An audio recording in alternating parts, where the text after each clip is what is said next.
Vou fazer assim, Glaucio, deixa eu fazer a abertura então, e aí o pessoal vai entrando. Enquanto isso, eu já fiz a parte inicial, né? E vou Boa. Pode fazer devagarinho a parte inicial, Simona, porque o pessoal tá entrando bastante.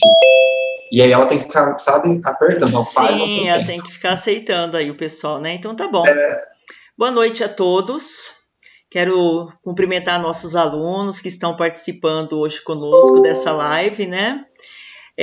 Na época de normalidade, quando nós ainda estávamos fora dessa situação que a gente está vivendo, nós tínhamos lá na escola as palestras, né? Então nós convidávamos lá sábado sim, sábado não, às vezes sexta-noite, dependendo da nossa disponibilidade de convidados, nós convidávamos pessoas para falar sobre os temas ou para tratar de livros que nós escolhíamos ali como leitura obrigatória para os alunos, né?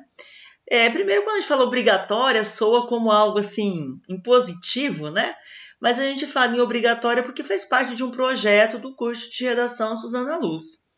Então, não me falha a memória, nós trabalhamos aí com Hora da Estrela, Memórias Póstumas de Brás Cubas, O Cortiço, Diário de Anne Frank, que se tornou uma paixão, né, dos estudantes de Cuiabá a partir da leitura que nós fizemos naquela época.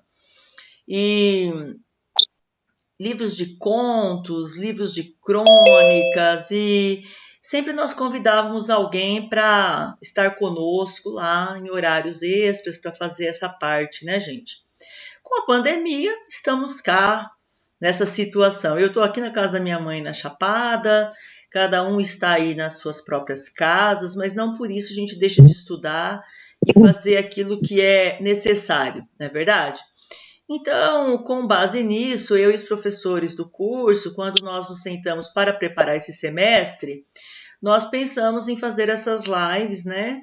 Acrescentamos um livro, porque até então a gente escolhia apenas um livro de leitura obrigatória, e agora nós temos 2 livros de leitura obrigatória.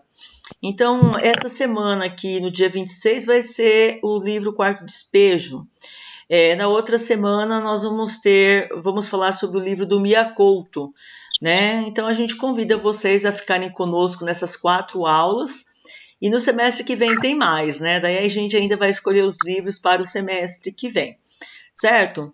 O gosto pela leitura, ele tem que ser criado, desenvolvido, tanto pela família quanto pelos professores.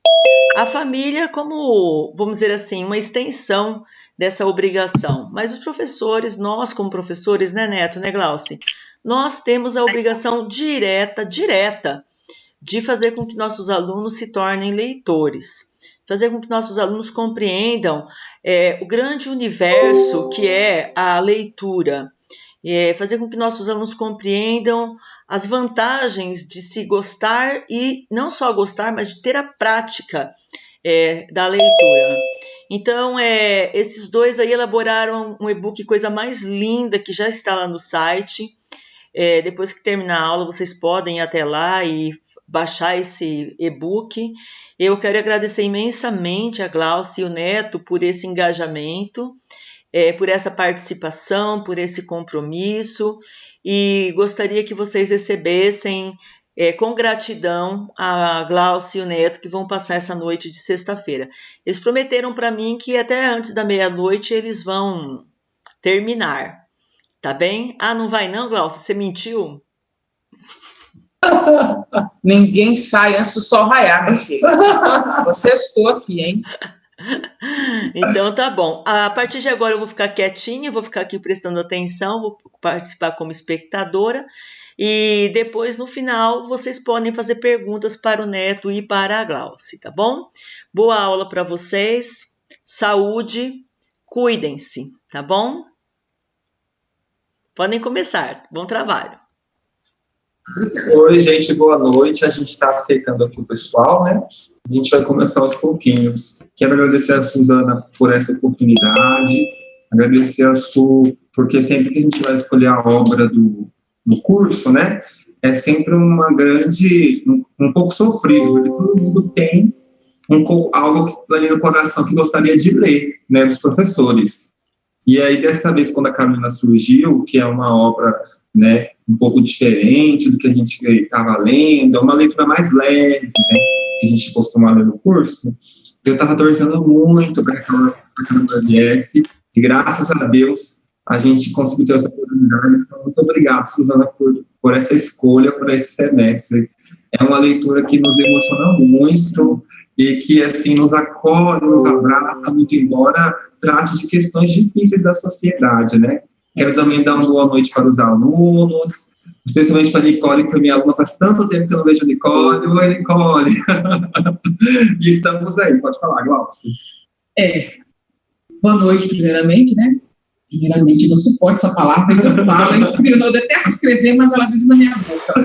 Boa noite, meninos. Eu quero agradecer a presença, o engajamento de vocês também. Olha lá, somos 32 numa noite de sexta-feira. Nossa, achei que fosse dar umas 10 pessoas, Suzana, olha lá. Então, estamos de parabéns, né? Nós e vocês que estão aí, né? Nessa noite, para a gente ter esse bate-papo de uma leitura super leve, mas de um assunto extremamente profundo, de um assunto tocante e que tem tantas raízes, né, que nos permitem trazer, né, ele é um livro assim que começa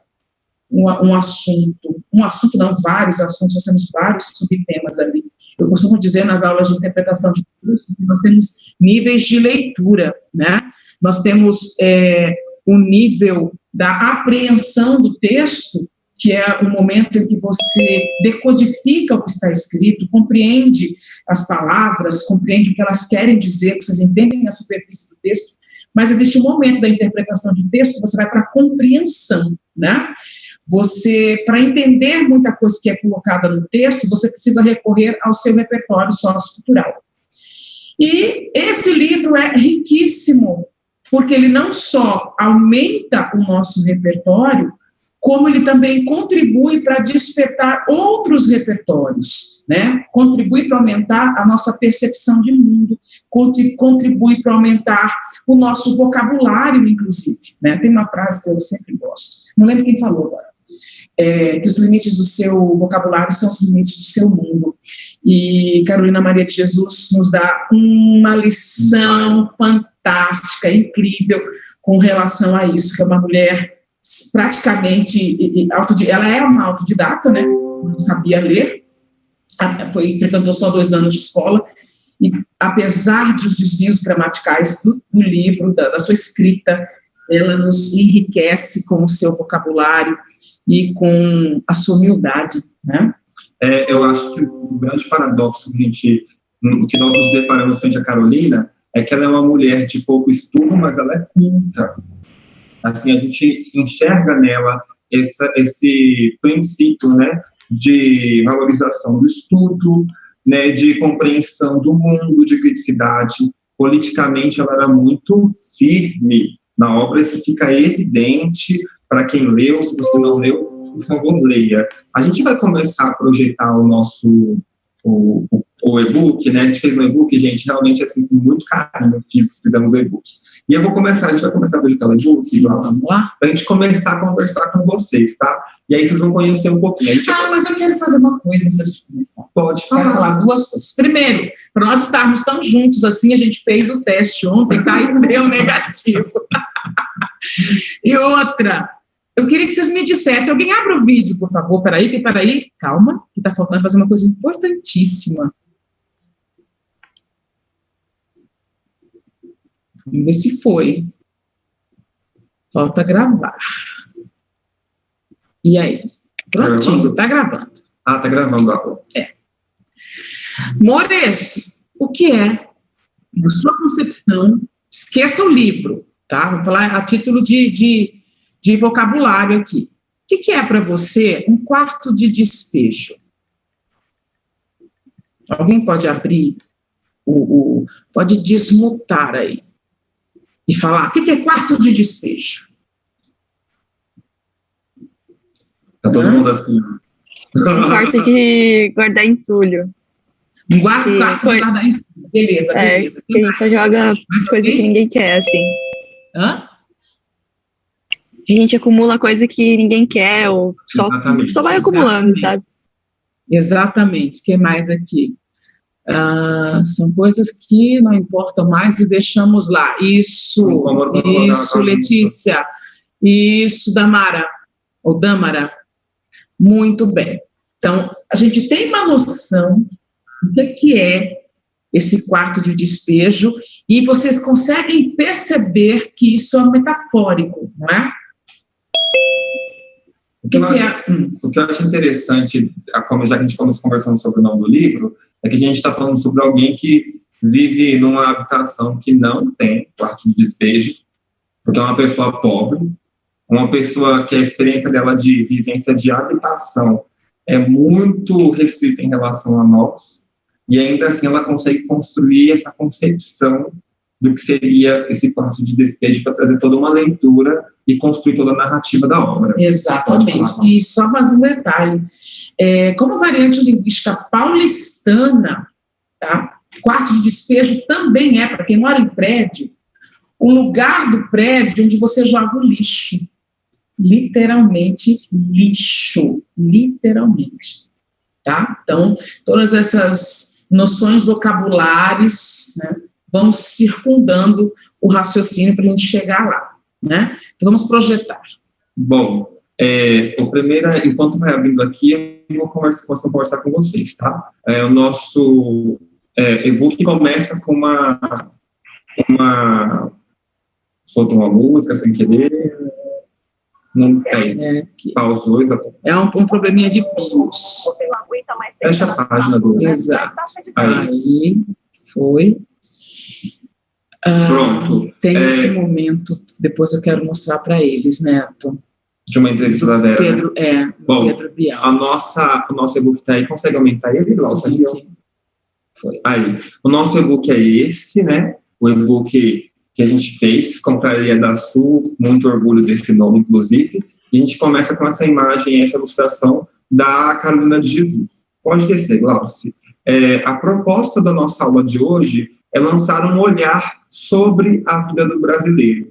De que forma? Sobre a vida no que concerne aos seus desafios sociais, né? E aí é muito interessante entender a proposta do livro, como que como que a Carolina foi introduzida, né, ao mundo das publicações literárias. Ela foi descoberta pelo Audálio Dantas, colocamos aí esse trecho, né, dele narrando isso tudo. Como você que leu o livro, quero crer nisso, né, sabe que, como você sabe, ela estava numa situação de conflito, ele foi fazer uma entrevista, uma reportagem, né, lá na favela do Canindé, e a ideia era fazer uma reportagem para tratar de como era a vivência na favela, e aí chegando lá, no meio desse conflito, ela se diz escritora. E a primeira grande informação que a gente recebe da Carolina é essa consciência da identidade dela como indivíduo. Eu acho isso muito interessante. Na obra, o tempo todo, para analisar psicologicamente Carolina, ela está sempre entre esses dois lugares. O lugar do lixo, o lugar de quem é rejeitado, o lugar de quem é preterido pela sociedade e, ao mesmo tempo, o lugar da pessoa culta. Porque a partir do momento, e no livro isso acontece algumas vezes, né, que ela assume que o outro é inculto e ela chama as vizinhas de inculto, eu acho isso sensacional, eu acho muito interessante esse humor que ela tinha, né? A partir do momento que isso acontece, a gente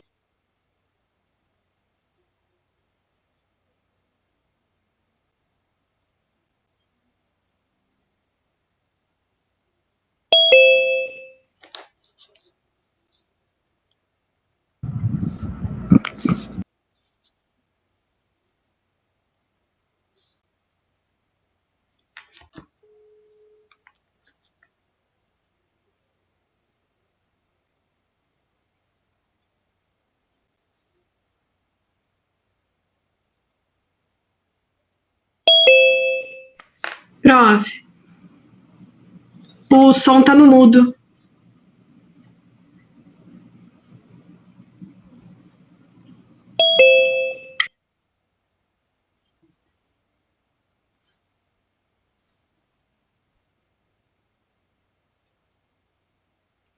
Aí. Agora voltou, muito obrigado. Muita gente. Eu vou retomar aonde eu parei. É porque, conforme as pessoas vão entrando, a gente vai perdendo algumas funções aqui, mas vamos lá, tá? E a Glaucia vai mexendo aí para poder voltar na questão do meu e-book. Então, vamos lá. O que eu dizia é que é muito interessante a gente encontrar uma mulher que é consciente ao mesmo tempo do olhar que a sociedade, né, tem para ela, que é esse olhar de desprezo, porque ela representa os pares da sociedade, e ao mesmo tempo é interessante como ela assume a postura de mulher culta e de mulher escritora. E aí vale a pena a gente observar isso por quê? Porque isso já demonstra quem é a Carolina, né? Ela tá na narrativa deixa isso aparecer, ela foi colocada numa condição de vulnerabilidade, só que ela não é um ser humano necessariamente vulnerável, ela não deixa que aquele espaço, né, acabe dizendo, né, e trazendo ela toda para ser esse indivíduo diferente. Vou descer um pouquinho aqui o e-book para mim. Aí, ele vai descer e a gente vai continuar conversando. Então, a nossa proposta é trabalhar vários olhares acerca da Carolina. Não vou fazer essa apresentação toda da pessoa dela, porque vocês já sabem um pouquinho, e a proposta não é fazer um caminho histórico dela. Agora, a gente vai seguir aí para poder começar a conversar sobre um primeiro recorte, né, um primeiro olhar. O nosso e-book, a nossa aula o tempo todo está separada aí nessa ideia de olhares. O nosso primeiro olhar dentro da obra é olhar para a pobreza. Pode descer um pouquinho mais o e-book para a gente, Glaucia? E a ideia é sempre partir de um texto da Carolina. Então, eventualmente, a gente vai ver uma coisinha ou outra dela e vai seguir. Pode descer um pouquinho mais? Pode descer mais lá para o... desce. Aí, até aí. Bom, dia 15 de julho de 1955. Vou ler só um trechinho com vocês, tá? Olha só que interessante. Aniversário de minha filha Veronice. Eu pretendia comprar um par de sapatos para ela, mas o custo dos gêneros alimentícios nos impede a realização dos nossos desejos. Algo que é contemporâneo na realidade nossa do Brasil. Atualmente, somos escravos do custo de vida. Eu achei um par de sapatos no lixo, lavei e remendei para ela calçar. Eu não tinha um tostão para comprar pão, então eu lavei 3 litros e troquei com o Arnaldo. Ele ficou com os litros e deu-me pão. Escambo, né? Fui receber o dinheiro do papel, recebi 65 cruzeiros, comprei 20 de carne, 1 quilo de toucinho e 1 quilo de açúcar, e 6 cruzeiros de queijo, e o dinheiro acabou-se. E aí, logo depois que ela fala isso, ela diz o seguinte, passei o dia indisposta. E é muito interessante como a realidade da Carolina é essa realidade. Ela acorda de manhã, ela tem de lidar com o primeiro desafio, que é o desafio do café da manhã. O café é sempre um grande dilema, eles nunca sabem se ele existe ou se ele não existe, e a partir disso ela tem que lidar com as angústias dos filhos. E isso tudo, esse contexto todo do momento da manhã, já revela que a Carolina ela é marcada pela pobreza. É uma mulher que foi marcada pela pobreza, né? É muito importante a gente lembrar que ela é uma mulher negra, que ela está vivendo num país que ainda não havia superado, né, o racismo, não pelo menos as suas grandes marcas, como a gente vê hoje. Não é que o racismo hoje não seja presente, ele é presente na sociedade, sim, né? Só que hoje ele já tem outros contornos. No período da Carolina, ele era um pouco mais evidente. Não bastasse isso, ela é uma mulher. E nessa sociedade, ser mulher não é uma situação calma, não é uma condição fácil de se viver. Para além disso, ela é mãe solteira. Pobre. Todos os estigmas, exatamente. Né, ela é negra, ela é pobre, ela é mãe solteira. E favelada, porque não é não só ser pobre, né? Ainda tem a condição de ser favelada. A profissão dela é ser catadora, ela cata um pouquinho de tudo e ela acaba lidando aí com um papelão, né? Então, a ideia da ideia do despejo, a ideia do quarto de despejo e do ser lixo, que ela tanto trabalha no texto dela, é uma ideia que aparece o tempo todo na obra. O fato de ela ser catadora de papel, o fato de ela ter de lidar com detrito, né? Que é aquilo que as pessoas rejeitam, é dali que ela tira o seu sustento. O fato de ela morar num lugar onde as pessoas não querem morar por falta de estrutura, a gente observa que ela representa muito bem esse indivíduo, o que acaba competindo um pouco com essa outra face dela, a face da mulher que é preocupada em dar uma formação cidadã para os seus filhos. Sim, porque ela recebe da sua mãe, né? A mãe queria que ela fosse professora.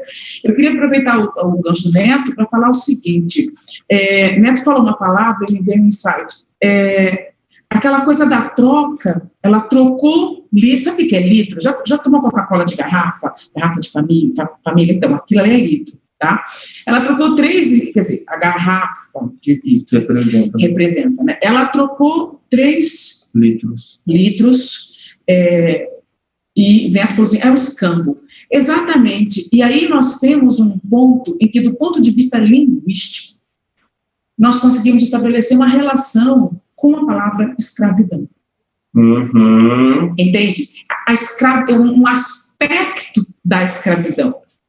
Né? Eles ainda são escravos de uma situação. De uma condição, né? De uma condição de vida. Aí você percebe a metáfora do quarto de despejo remetendo a um lugar que abriga os elementos indesejáveis, né? Que não querem ser, que não podem ou que não são vistos por aqueles que estão na sala, por aqueles que estão no quarto, por aqueles que estão em outras partes da cidade. Né? É uma história que mostra a dura realidade num momento histórico de São Paulo, em que nós temos o São Paulo vivenciando um econômico, populacional, né? Populacional, a indústria funcionando super bem, a cidade se modernizando, e nós temos aqueles que vão para aquela parte onde fica o lixo, onde ficam os indesejados, né? Os invisíveis sociais. Essa marca aqui, essa colocação da Glaucia que ela colocou, é muito interessante a gente lembrar de algo. Eu vou falar porque senão vou esquecer, tá, gente?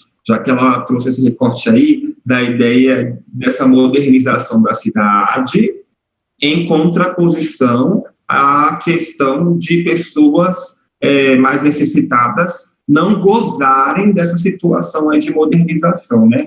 Tem um tema que a Suzana adora, e a Suzana tem razão para adorar esse tema, que é a questão das cidades inteligentes. Sim. E todas as vezes que ela conversa com os professores sobre isso, ela conversa exatamente sobre esse ponto, né? E aí, por isso que a obra da Carolina é muito interessante, porque, veja bem, não é que a obra dela fale sobre cidades inteligentes, mas ela traz uma realidade, um contexto, e, por favor, anote isso. Fica a dica. Porque não está no nosso material. Da semana. Surgiu agora. Exatamente. Então, guarda essa dica. Ela mostra, né, esse contexto, esse paradoxo, né, de um desenvolvimento social e, ao mesmo tempo, de uma exclusão social, mostra que isso já aconteceu no passado e que talvez agora, se nós introduzirmos a inteligência artificial para as cidades, não considerando uma situação de inclusão das pessoas menos afortunadas, nós cairemos no mesmo erro. Né? Exatamente, são os impactos negativos, os impactos do progresso, né? Exatamente. A tecnologia que atende a uma sociedade parcialmente, né? Exatamente. Nos faz rever o conceito, relativizar o conceito de progresso. Para quem é o progresso? O que é progresso, para quem é progresso? Isso é uma pergunta interessante, porque, inclusive, na obra, a Carolina trabalha isso o tempo todo, né? E aí, quando ela fala de pobreza, a gente vê na fala dela, no discurso dela, aparecer muito grande essa ideia de pobreza. Olha só, cheguei em casa, depois de um dia de trabalho, aliás, no meu barracão, eu acho muito interessante. Cheguei em casa, aliás, no meu barracão. Ela se corrige. Exatamente. E ela se corrige por uma questão de não aceitar que aquilo ali, ela não normaliza. Aí, olha só, novamente nós vamos para o plano da palavra. Qual é a diferença de falar de casa para barracão. Exato. Às vezes você usa na redação um termo como sinônimo de outro para evitar repetição, e você não tem noção dos efeitos que isso vai causar para o discursivo do texto. Às vezes é possível...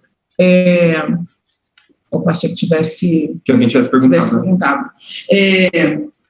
Às vezes você não consegue perceber o efeito do novo sentido que você deu ali. Porque as palavras não são sinônimas perfeitas, né? Tem palavras que têm uma significação positiva, a outra tem significação negativa, a outra tem uma significação mais ampla, a outra tem significação mais restrita. Então, esse cuidado, olha que incrível essa mulher que não frequentou a escola, ela tem uma colocação, essa percepção. E é muito legal porque, assim, na minha concepção, no meu entendimento dessa ressalva que ela faz, é o fato de ela não normalizar a condição de vida que ela tem. Cheguei em casa, isso aqui não é casa, aliás, no meu barracão, nervosa e exausta. Pensei na vida atribulada que eu levo. Cato papel, lavo roupa para 2 jovens, permaneço na rua o dia todo e estou sempre em falta. A Vera não tem sapatos. E eu acho que essa frase, em relação à identidade do povo brasileiro, é uma frase que é uma colocação que muito revela a realidade do povo brasileiro, viu, gente? É que vocês são jovens, vocês ainda não trabalham. Por mais que a gente seja abastado, né, quando a gente vive em sociedade e a gente quase sempre gasta um pouquinho mais do que, na verdade, deveríamos gastar, né, e se considerarmos a realidade da maioria do povo brasileiro que lida com a pobreza, o cotidiano do povo brasileiro é esse. A pessoa ela não trabalha para ter descanso, né? Ela vive o trabalho. Inclusive, e aí dá para a gente pensar na questão da qualidade de vida também, né? Porque, inclusive, a gente tem férias nas nossas relações de trabalho, quando tem férias, né? Para descansar, para poder dar conta de tudo de novo depois. Exatamente. Aí nós temos um subtema aí, as relações de trabalho. Precarização, né? Porque, vamos voltar à realidade de São Paulo, na época, com toda a modernização, né? A recente industrialização, intenso crescimento econômico, e essa parcela da sociedade não foi absorvida pelo mercado de trabalho, nem pela cidade. Né? O contexto social que a gente tinha, que vai aparecer aí, eu acho ela corajosa. Porque se hoje vocês adoram fazer questão no Facebook contra Bolsonaro, né, contra Lula, contra Dilma, achando que vocês são, né, estão à frente do seu tempo, Carolina escreveu um diário, tá? Ela escreveu um diário, e nesse diário ela trouxe as figuras dela, traz muitos políticos, ela trouxe o Juscelino, ela trouxe o Ademar de Barros, ela trouxe o Jânio Quadros, e ela não só traz, como ela cobra um posicionamento deles, de gestores, né, com um olhar para as pessoas mais humildes. O tempo todo ela faz isso, né? Então, nesse contexto que a Glaucia falou, de explosão da indústria automobilística na cidade de São Paulo, esse contexto, né, em que novos empregos foram gerados, né, a gente também teve, em contrapartida, uma outra situação. Que outra situação, professor? A situação de que muitas pessoas migraram, né, foram para São Paulo. Sim. E isso gerou toda uma questão de disparidade social. Ela, no caso dela, ela saiu, né, de Minas, veio para São Paulo, né. Isso faz lembrar a gente também de uma personagem famosa, que é a Suzana Dora, que também saiu de um lugar pequeno para um lugar grande, né, a Macabeia, né. Também foi essa mulher que no tempo dela precisou de tentar viver em outro lugar. Então, quer dizer, a Carolina representa muito essa questão do povo brasileiro que luta. E sabe o que é interessante? Vou fazer uma fala aqui que normalmente eu não faria, tá, gente? Mas só para vocês verem como isso é contemporâneo. Isso é muito interessante, assim. Vou falar... É muito complicado dizer das coisas de hoje, mas vou falar, né? Tem gente aí acompanhando os reality shows da Rede Globo, né? E a gente tem duas pessoas ali que são nordestinas, e esses dias eu estava lendo uma reportagem, e essa reportagem falava que dessas pessoas que estão lá dentro ainda representava essa mentalidade e esse desejo que muitas pessoas têm no Nordeste de tentar a vida em São Paulo, porque acredita que São Paulo ainda é a terra das oportunidades, não só São Paulo, como Rio de Janeiro também, né? E aí fica essa colocação para a gente, como que a questão da pobreza, ela é uma verdade na vida do povo brasileiro, e como que ela aparece nessa obra o tempo todo, e é muito fácil fazer intertextualidade com a obra, né, da Camila de Jesus, e ao mesmo tempo trabalhar de modo crítico isso dentro do seu texto, né?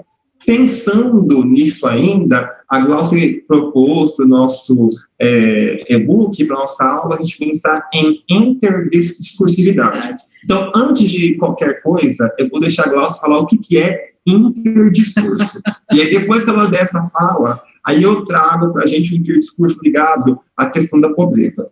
Por favor. Bom, Nilo, a gente sempre ouve falar intertextualidade, né? Você tem o hipotexto, que dá origem a um novo texto, baseado na estrutura, baseado no conteúdo, né?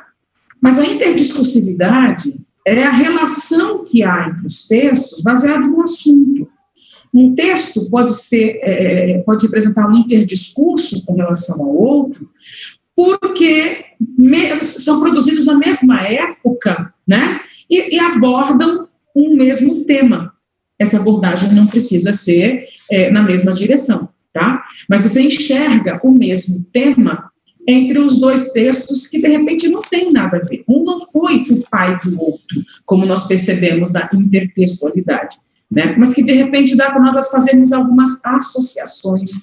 E aí aumentar o nosso repertório, expandir nossa capacidade de percepção de situações, aumentar nossa capacidade de reflexão acerca desse tema, né? E aí eu trouxe para vocês, baseado num trecho do livro, né? Que ela fala assim, eu tenho uma cola ali para mim, tá? Uma cola ali, porque eu sou péssima, minha memória Um trecho muito famoso do Quarto Despejo nos mostra como a fome é diferente da embriaguez, pois Carolina diz que muitos de seus vizinhos se embebedam para esquecerem sua condição social, sua miséria, sua fome. Alguns deles também saem para dançar, né? Tem um momento aqui, por exemplo, que ela fala assim, tem pessoas que aos sábados vão dançar. Eu não danço. Acho bobagem ficar rodando para aqui, para ali. Eu já rodo tanto para arranjar dinheiro para comer. Então, veja, a ideia de você dançar para esquecer, a ideia de você beber para esquecer, né? Isso me fez lembrar algumas músicas com as quais nós podemos estabelecer a relação. E o professor Neto também fez a relação com outras obras, né? Essa coisa de você procurar algum refrigério, vamos chamar assim, e olha só, eu falei refrigério, porque tem uma questão de religiosidade muito forte também no livro, tá? Você busca um refrigério para alguns olhares, já que está falando de esse olhar, pode representar a questão da alienação.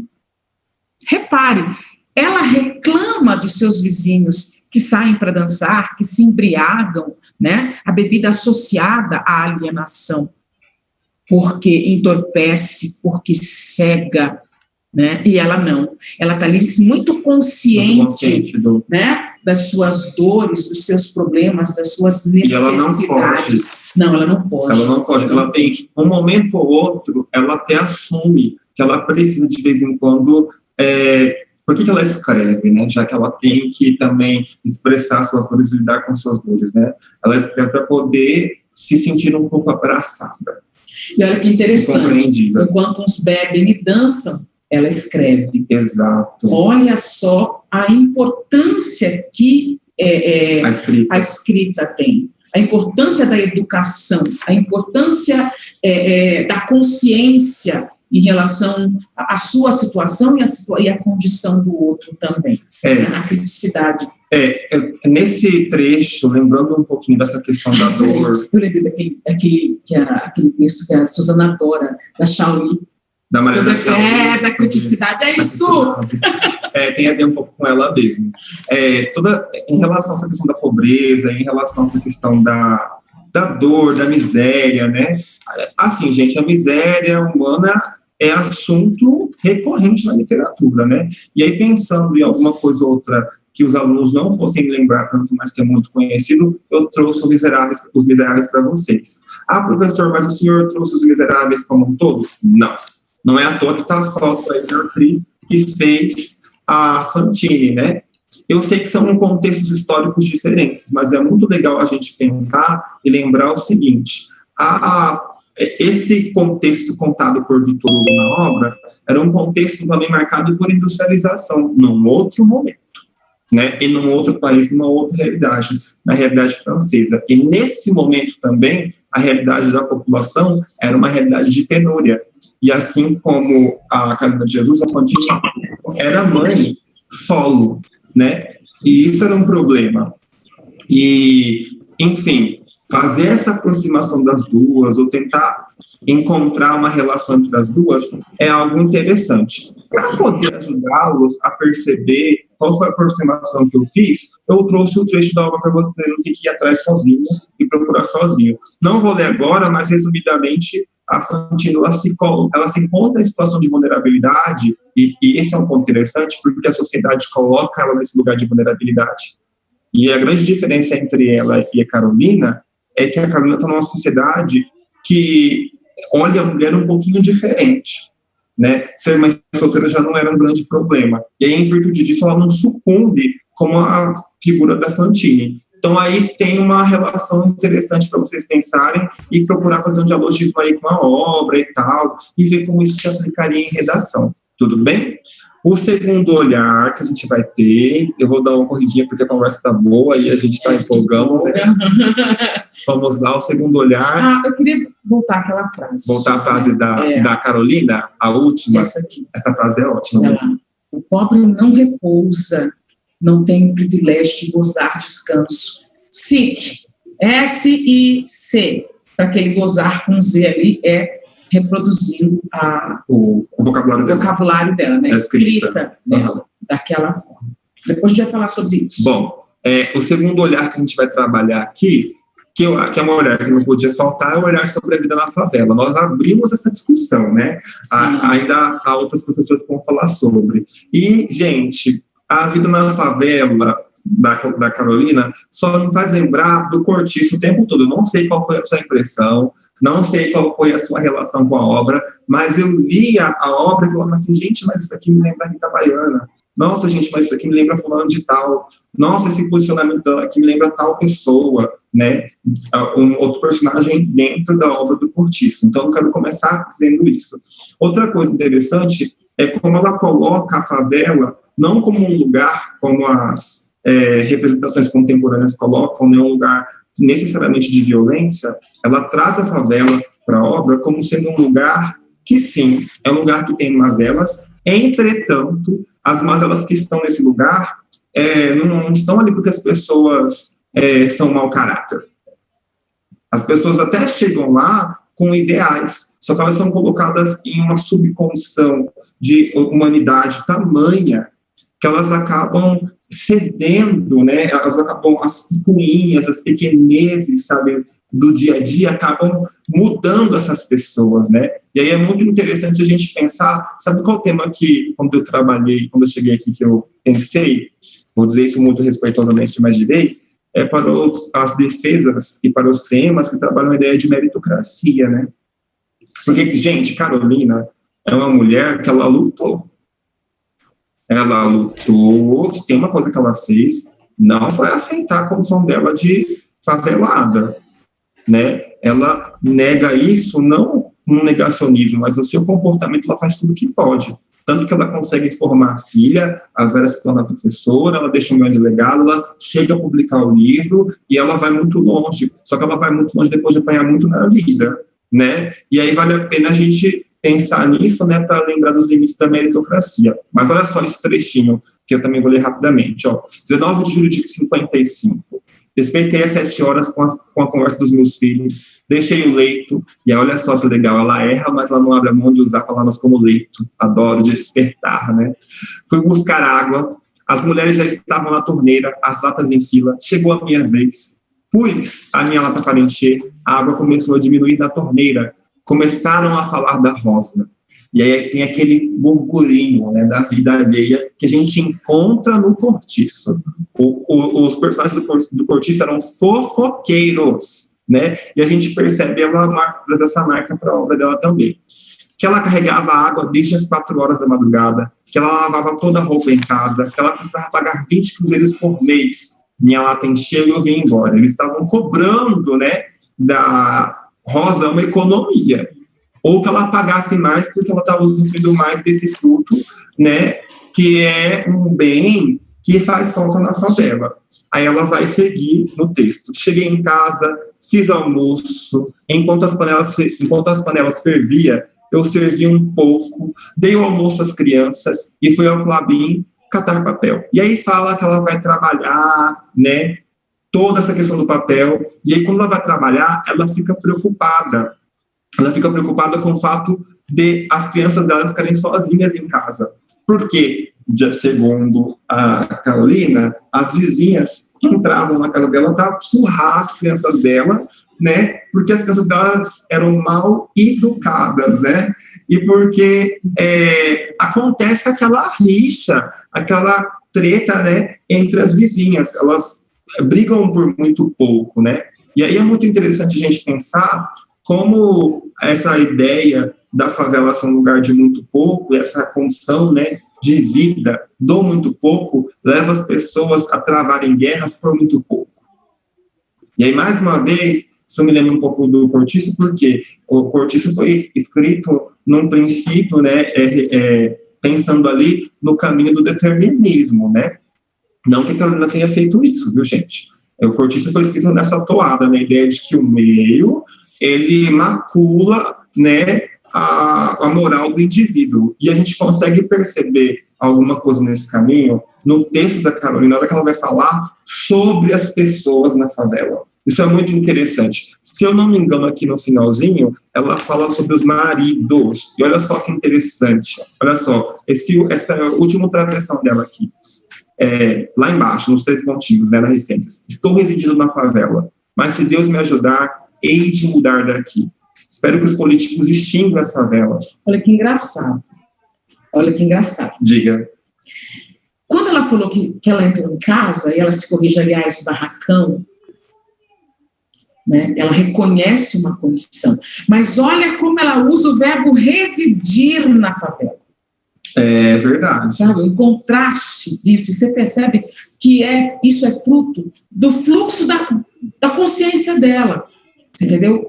O que torna essa linguagem muito mais marcante para a condição dela, de uma pessoa que aprendeu a ler sozinha, aprendeu as construções sozinha e vai estabelecendo essas conexões. Outra coisa que eu gostaria que eles reparassem é o tipo de construção que se estabelece, frasal, tá? Que ela estabelece. Repare que tem pouca articulação de ideias ali. Você vê bastante adição, né? As relações de adição e as relações de tempo. Por quê? Essa também é uma perspectiva de quem vai construindo o raciocínio aos poucos. Você percebe que o esforço que ela está fazendo para escrever. Não é aquele raciocínio que vem fluido e você já vai estabelecendo as relações lógicas, causa, consequência, finalidade, comparação. Não. Você tem aquilo, isso, e isso, e isso, enquanto isso, porque ela está se colocando o seu raciocínio no papel, parece que ela vai lembrando uma coisa, ela lembra outra, ela escreve, ela lembra outra, ela escreve. A preocupação com escrever, né? Isso é legal mesmo. Olha só. Estou residindo na favela, mas se Deus me ajudar, hei de mudar daqui. Espero que os políticos extinguam as favelas. Aos que prevalecem do meio em que vive, demonstram valentia para intimidar os fracos. A casa que tem 5 filhos e a velha que anda o dia inteiro pedindo esmola. As mulheres que os esposos adoecem e elas no penado da enfermidade mantêm o lar. Os esposos, quando vê as esposas manter o lar, não saram nunca mais. E eu acho muito marcante esse trecho, porque mostra como que essa subcondição mesmo vai mexendo com a moral do indivíduo. Né? Ele procura levar vantagem no pouco, ele procura brigar pelo pouco, ele se importa com as pequenas crises que não deveriam ser tão grandes assim, frente à maior questão que eles vivem ali, que é uma questão de desassistência social, né? E aí entra naquilo que ela volta naquela fala que a Glaucia falou. Essas pequenas guerras cotidianas levam as pessoas à alienação, porque elas não estão preocupadas, né, em mudar a realidade, o seu contexto. Elas ficam resignadas àquela situação da pequenez mesmo, sabe? A pequenez do espaço diminui a perspectiva de vida do indivíduo. E é muito interessante observar isso na obra, como que isso acontece ao redor dela e como que a Carolina o tempo todo tenta marcar o fato de não ser essa pessoa. Lembre que ela começou esse trecho dizendo: eu estou residindo, mas se Deus me ajudar, hei de mudar. Tudo bem? Quero falar com o último período. Os esposos, quando vê as esposas manter o lar, não saram nunca mais. Retratando o comodismo masculino. A mulher dá conta de sustentar a casa, não como é que eu vou trabalhar? Né? Então, ali você tem a própria relação marital, o fato de a mulher assumir a função do homem da casa naquela época, em que o homem da casa era, eu posso falar que era constitucionalmente uma posição masculina, né? É interessante porque daí já entra outro tema, né, gente? A questão das relações, das constituições familiares. Isso. Rola muito trabalhar. Eu não coloquei ele também porque a outra professora tem que dar aula, né? Tem a outra dupla, né, que vai falar sobre isso. Mas tem um outro tema muito interessante que dá para abordar na obra, essa questão das constituições familiares, porque, por exemplo, a mulher brasileira é muito criticada, né? Vou dizer assim, eu estou com duas mulheres muito fortes aqui comigo online. Eu estou com a Suzana, que é expressiva, e estou com a Glaucia também, que não fica para trás. São mulheres que fizeram a vida delas acontecer mesmo. Que profissionalmente o lugar delas no espaço educacional é muito posto, né? Na sociedade brasileira, e as meninas podem concordar ou discordar de mim, né? A gente sempre ouve aquela máxima de que a mulher brasileira é uma mulher tinhosa, no sentido de que ela resolve coisas. Como se fosse um traço cultural da mulher brasileira ser uma mulher que necessariamente entrasse em embate com homens, né? E aqui nesse trecho que ela destacou, né, e que a Glaucia aproveitou para poder falar alguma coisinha, eu acredito que a gente deu o contraponto desse raciocínio. De que forma, professor? A gente vê também a parcela de responsabilidade, né, do time, vou ter que falar contra o meu time, né, dos homens, né, em relação a essa questão aí desse comodismo, né, em casa, né, do assumir as broncas e a responsabilidade da família. É uma coisa interessante para, de repente, abordar no tema de redação sobre constituições familiares. Vou seguir um pouquinho mais, tá? Bom, e aí aqui, quando a gente pensa na favela, há 3 pontos que valem a pena a gente pensar aqui, tá? Que a gente tem que observar. A favela é o espaço onde vivem os desejados, e aí entra a metáfora maravilhosa da obra, né? Eu classifico São Paulo assim: o palácio é a sala de visita, a prefeitura é a sala de jantar, e a cidade é o jardim, e a favela é o quintal onde jogam os lixos. Depois disso, a gente também tem um segundo ponto, que é o lugar onde a vida é difícil. E eu acho essa frase muito significativa lá do trecho do 22 de maio de 58. Dura o pão que comemos, dura é a cama que dormimos, dura é a vida do favelado. E aí o terceiro ponto, né, conversa exatamente com aquilo que eu falei o cortiço, né? Olha só que interessante esse trecho. Ela vai falar sobre pessoas novas que chegam e os filhos chegam educados, mas tornam umas pestes. Eu achei interessantíssimo. Gente, isso daí é uma descrição que vai muito assim, é muito assertiva, assim, vai muito no caminho daquilo que a gente vê no cortiço. Olha só o trecho, né? Às vezes mudam algumas famílias para a favela com crianças. No início são educadas, amáveis. Dias depois usam o calão. Sabe o que é calão? Palavra de baixo calão. São soezes e repugnantes, né? E repugnantes, São diamantes que transformam em chumbo, transformam-se em objetos que estavam na sala de visita e foram para o quarto de despejo. Com soberba, né? Sim. Era um enfeite. Olha que interessante também, com relação à linguagem, você percebe que, como uma variante sociocultural, é muito comum as pessoas mais simplórias explicarem por meio de metáforas. As metáforas impuras, principalmente as metáforas impuras, essas que vêm, por exemplo, com o verbo ser, né? E nós temos um exemplo ali, né? São soezes e repugnantes, são diamantes que transformam em chumbo, a vida é dura é a cama que dormimos. Então, nós temos a revelação, né?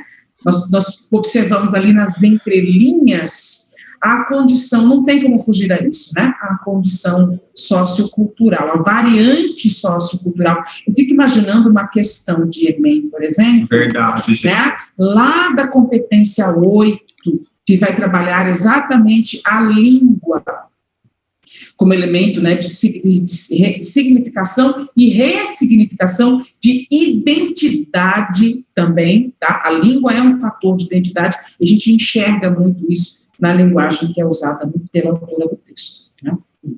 E aí, pensando no interdiscurso, pode baixar, no interdiscurso, aí vem, né, a gente já havia falado, o cortiço. E eu escolhi pra gente, depois vocês deem uma olhadinha melhor, né, é o trecho que é falar do personagem Jerônimo. Por quê? Porque o Jerônimo, ele passa exatamente por esse fenômeno que as crianças que a Carolina fala no livro dela passam. O Jerônimo, ele é um português, e ele vem para o Brasil, e no livro, né, o autor deixa claro que ser português é uma condição muito importante, né? O português, ele é europeu, ele procura ser diferenciado. E aí o Jerônimo conhece a Rita Baiana, e ele se apaixona por essa negra, né? Por essa mulata, por essa mulher brasileira. E aí ele passa essa questão do calor, né? Do corpo e tal, faz o Jerônimo se abrasileirar. E aí é muito interessante como que eles mostram, nesse caso aqui, né, como a Luiz mostra, a abrasileiração como algo negativo.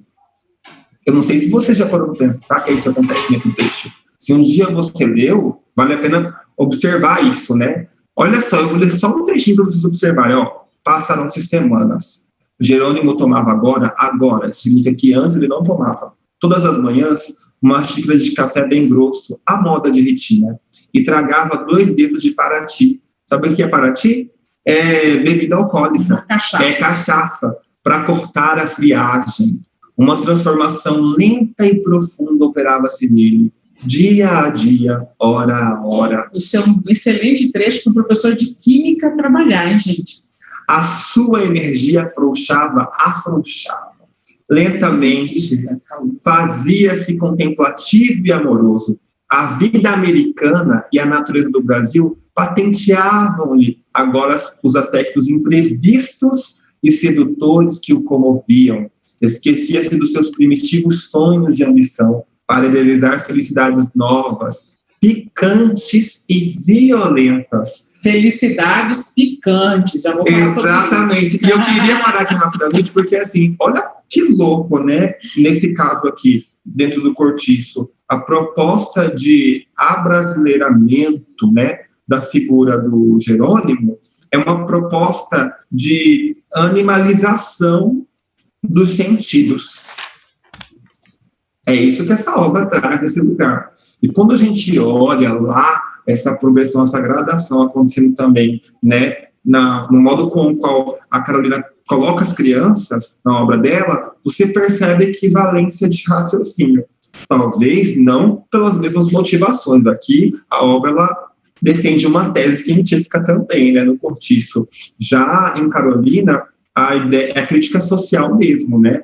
Ela trabalha ali a questão do quê? A questão de que um espaço insalubre amarga as pessoas. Um espaço insalubre macula as pessoas, adoece as pessoas, né? E aí entra um outro ponto interessante para a gente pensar. Então, olha só, qual é a vivência na favela? A vivência é essa que a gente está colocando aqui, é essa que ela coloca. É a vivência das pessoas que vão adoecendo, que vão se tornando pequenas e que vão perdendo a sua humanidade, né? Não só no que diz respeito às questões que as pessoas impõem a ela, mas também a sua moral. A sua moral, ela vai, sabe, assim, perdendo as características humanas.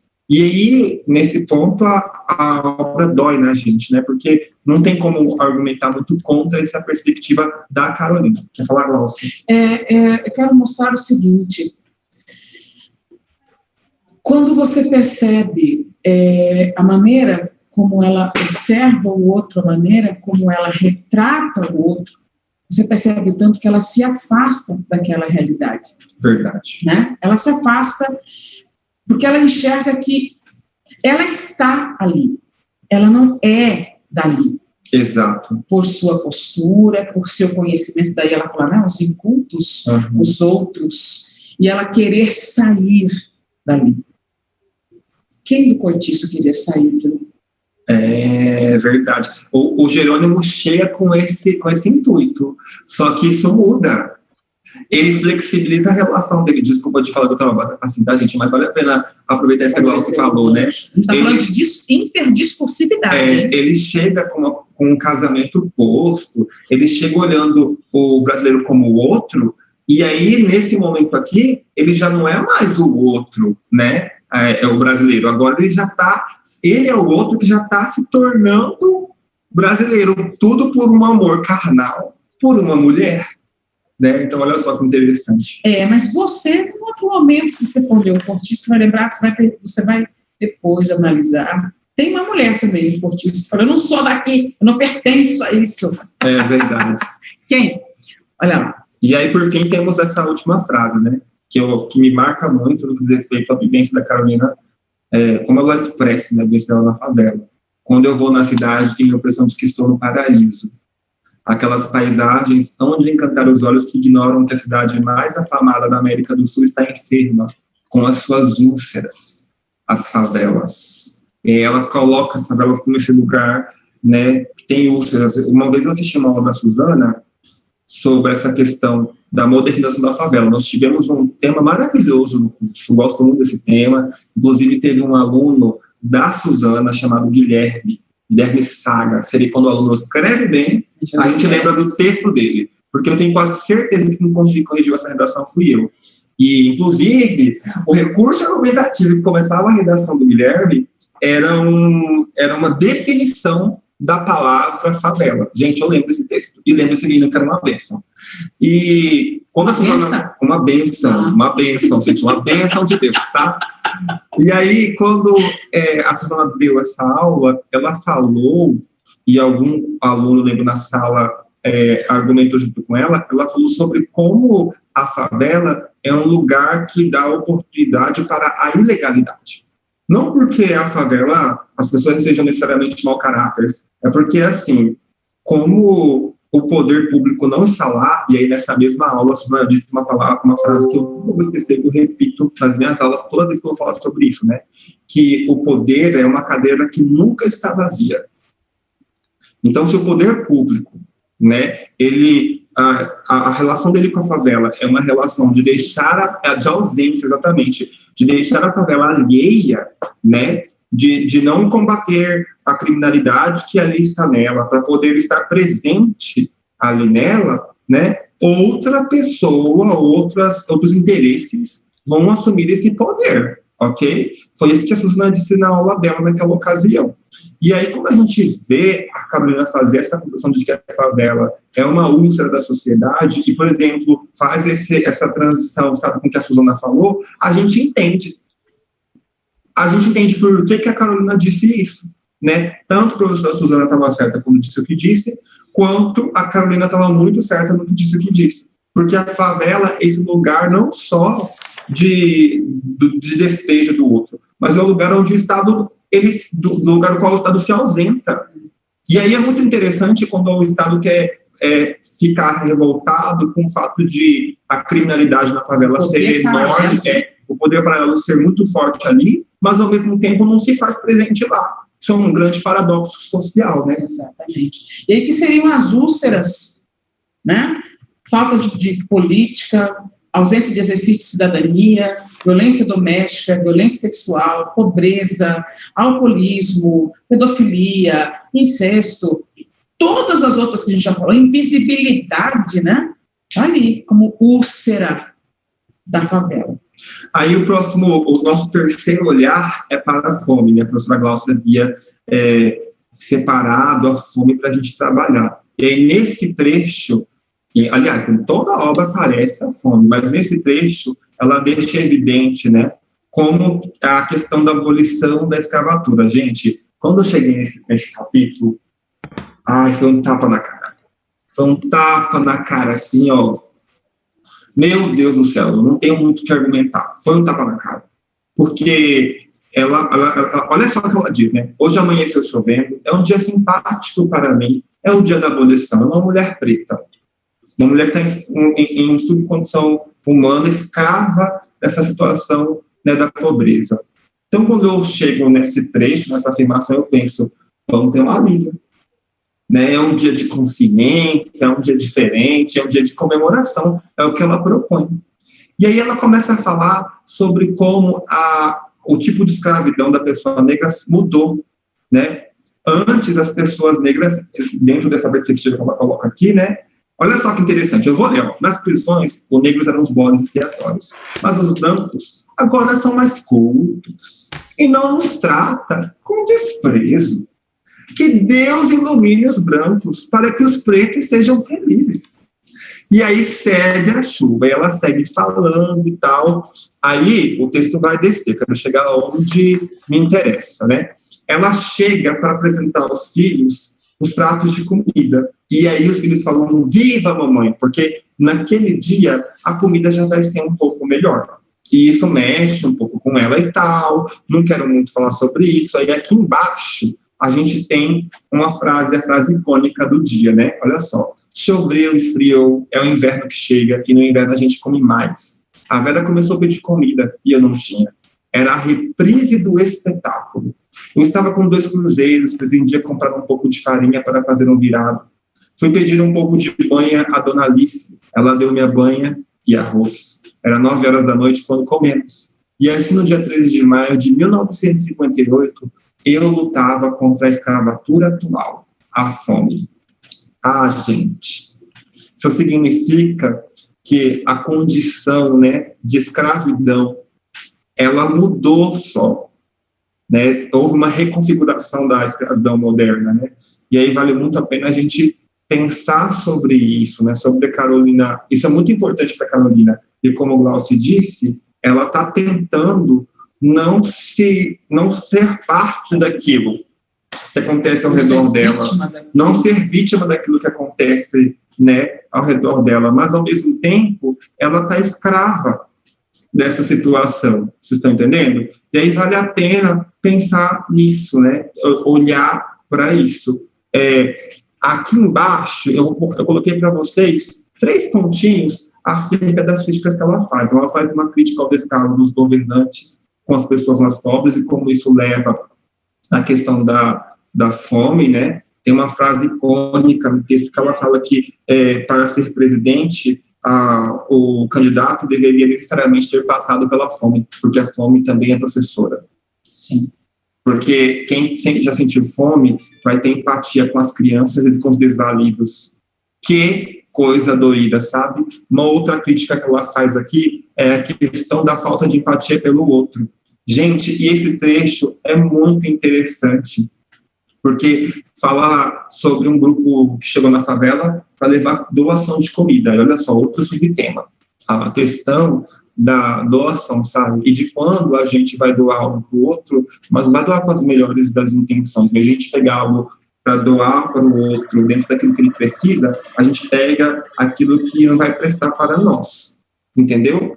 E aí, ali, nessa situação... nós temos um chat ali. Tem uma pergunta? Uma coisa aqui. Coloca ali, eu vou falando, depois eu vou. E aí, nessa condição, tem uma outra parte que é muito forte também, que é em relação a morrer de fome ou por veneno. Sim, gente, o que mais tem em relação à fome...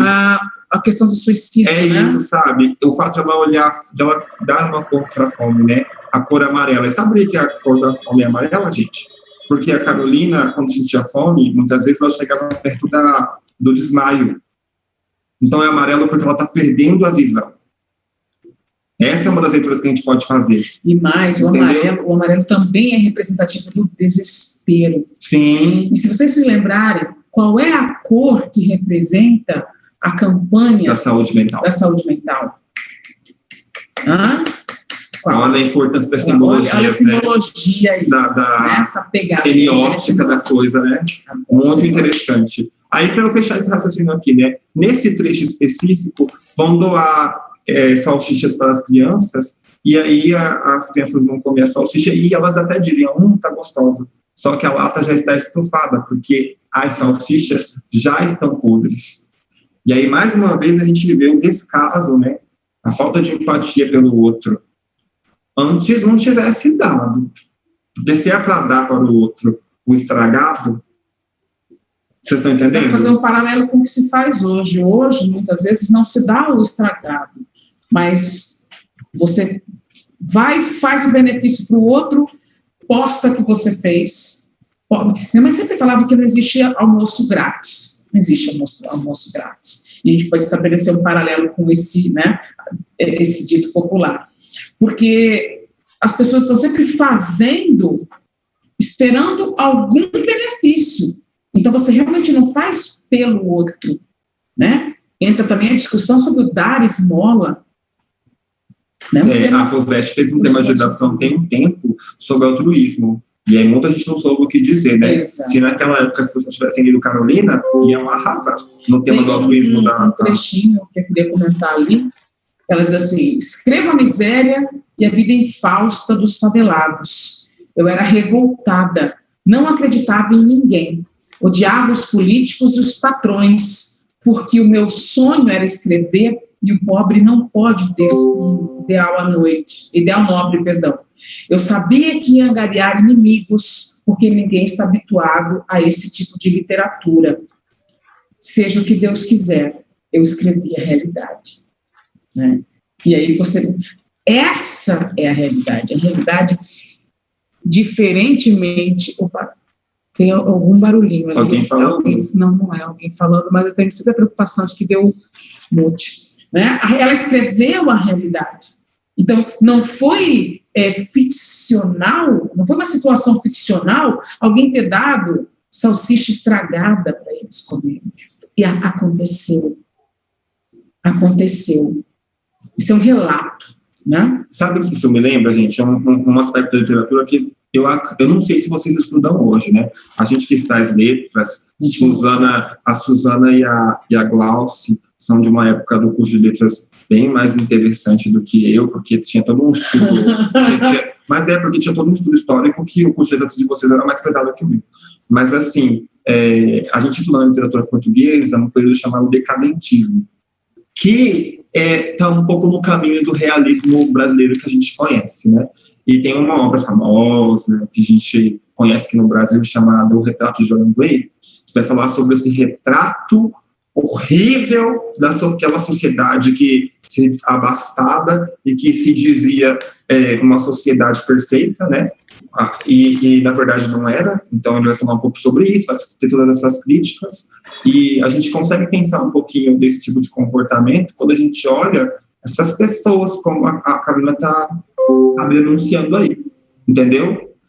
De que forma, professor? Para a pessoa ter tido a coragem, que é uma pachorra isso, pelo amor de Deus, a coragem de oferecer para o outro algo estragado e acreditar que isso é, como posso dizer assim, boa ação. É algum mérito, né? É algum mérito, exatamente. Isso é algo questionável. Pensando em interdiscurso, a Glauce trouxe músicas. Adoro. E ela vai falar um pouquinho sobre as músicas dela. Pode falar, Glauce. Bom, meninos, para dar uma descontraída, né? A coisa vai ficando pesada, né? Nós vamos verificar o seguinte. A temática da fome, ela perpassa por N manifestações artísticas, e a música é uma delas. Dá uma aula maravilhosa, dá uma outra conversa, um outro bate-papo, a interpretação das músicas que trazem, né, a música de protesto, que não é de hoje, né, a literatura marginal, que é uma perspectiva mais atual, né, pelo menos a nomenclatura, e nós conseguimos estabelecer essa conversa com os temas. Eu gosto muito da música Titãs, né, e eu trouxe aqui para vocês, para nós analisarmos uns trechinhos e estabelecermos algumas relações, tá? Então, no final a gente conversa. Bebida é água, comida é pasto. Olha essa metáfora. Por que comida é pasto? Vai pensando, tá? Vai pensando. Comida é pasto. Você tem sede de quê? Você tem fome de quê? Então, como a temática principal, né, do livro é a fome, essa crítica social, essa crítica política tem como base a fome, a gente pode entender que essa fome pode ser analisada como uma metáfora para outras mazelas, para outras necessidades, desejos e vontades da situação do povo de favela, do povo pobre, né? Você tem sede de quê? Você tem fome de quê? A gente não quer só comida. Então, a gente não tem fome só de comida. A gente quer comida, diversão e arte. Lembra que no livro, ela se queixava das pessoas que enchiam a cara, das pessoas que iam dançar. Olha, de repente, esse dançar é a arte. Olha, a arte aí também podendo ser entendida como uma questão cultural. A gente quer lazer, a gente quer ter comida, a gente quer ter lazer, né? E a gente quer cultura. E eu quero fazer um adendo aqui, isso que a Glaucia falou, que tem uma outra leitura bem interessante em relação a isso, porque não é só o consumo, né? No caso da Carolina, é a produção. Sim. Aqui vai entrar um outro assunto que eu adoro, que já foi anunciado, que é a questão da produção cultural de periferia, a produção artística de periferia. A gente está falando de samba, de hip hop, de funk também. Gente, vocês se lembram que em 2018, alguém está falando alguma coisa, vamos ver lá. Em 2018, foi a Unicamp que falou Racionais MC. Ah, obrigado. Fala. Obrigada. É Cris! Ô, Cris! Oi, Cris! Diga. Em 2018, a Unicamp colocou Racionais MC, aí, que inclusive eu li alguma coisa, eu não aprofundei a leitura, porque, gente, quanto mais a gente aprofunda nas leituras, estabelecendo interdiscursividade, intertextualidade com o quarto de despejo, mais apaixonada a gente fica, né? E eu vi em algum momento que quarto de despejo estabelece, foi o pano de fundo para o álbum dos Racionais MC, né? Estou tentando lembrar, socorro, Sobrevivendo ao Inferno, nome do álbum. E aí você vai observando as letras, tem inclusive uma chamada Diário de um Detento, bem interessante. Foi muito criticado na época e tudo mais, mas só para estabelecer uma relação com o que o Neto está falando, essa produção artística. Quantas pessoas tiveram Racionais MC, quantas pessoas lá na favela tiveram Racionais MC como seus professores de história. Exato. Porque eles passam, eles contam, eles contextualizam. E é o que acontece com a Carolina, né? E a gente fala, por exemplo, a gente fala muito sobre local de fala hoje, né? Mas como que a gente vai oportunizar local de fala outro, se a gente não oportuniza outro, a produção artística, né? Aqui tem uma coisa muito interessante que depois lá na frente a gente vai acabar falando. As pessoas duvidaram da Carolina quando ela foi publicada. As pessoas disseram que aquilo ali tinha sido invenção de jornalista, porque uma mulher preta, pobre, favelada, que era quase analfabeta, era semi-analfabeta, né? Essa mulher, ela não seria capaz de ter um vocabulário um pouco mais selecionado, né? Como se a imprensa e quem tem mais grana e a sociedade que usa um pouco mais esse vocabulário fosse detentora da língua. Quando ninguém é detentor da língua, não tem como ser detentor da língua, ela é uma marca cultural. identitária, mas você ser dono da língua, dono mesmo, imagina, gente. Nós somos poliglotas da nossa própria língua. Nós, no máximo, a gente empresta ela por um tempo da vida e depois devolve para a próxima geração. Né? Mas olha só que interessante essa leitura, né? A gente quer arte. Diversão e arte, a gente não sai só comida, a gente quer saída para qualquer parte, e eu acho fantástico essa coisa de a gente quer saída para qualquer parte, conversando com o nosso direito de ir e vir.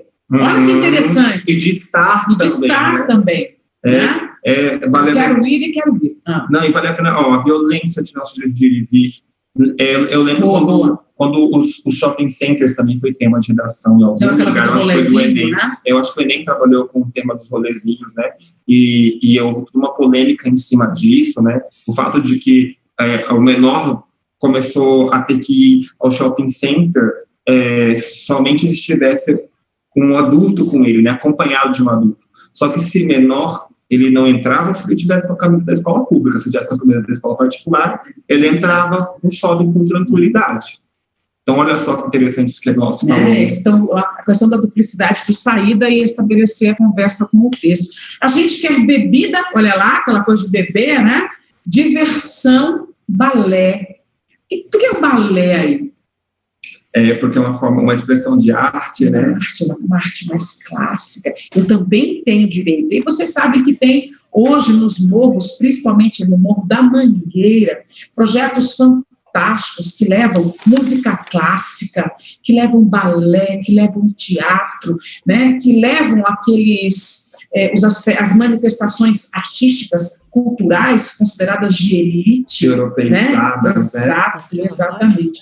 A gente não quer só a comida, a gente quer a vida como a vida quer. Me deixa eu viver como eu sou. Né? A vida quer que eu esteja, que eu seja, que eu possa. Né? Não me jogue aqui. Eu não tenho que ficar jogado aqui porque você quer. Né? A gente não quer só comer, a gente quer comer, quer fazer amor, a questão, né?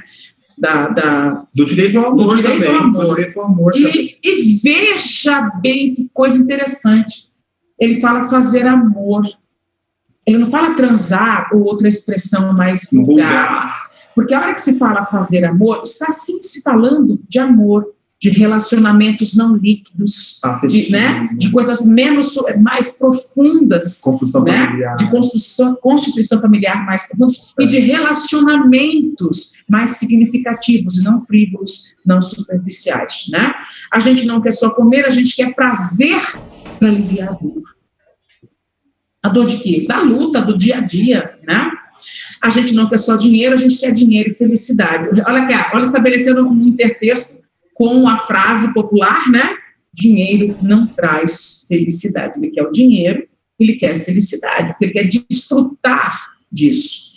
A gente não quer só... Cadê? Me perdi. A gente não quer só dinheiro, a gente quer dinheiro e felicidade. A gente não quer só dinheiro, a gente quer inteiro, e não pela metade.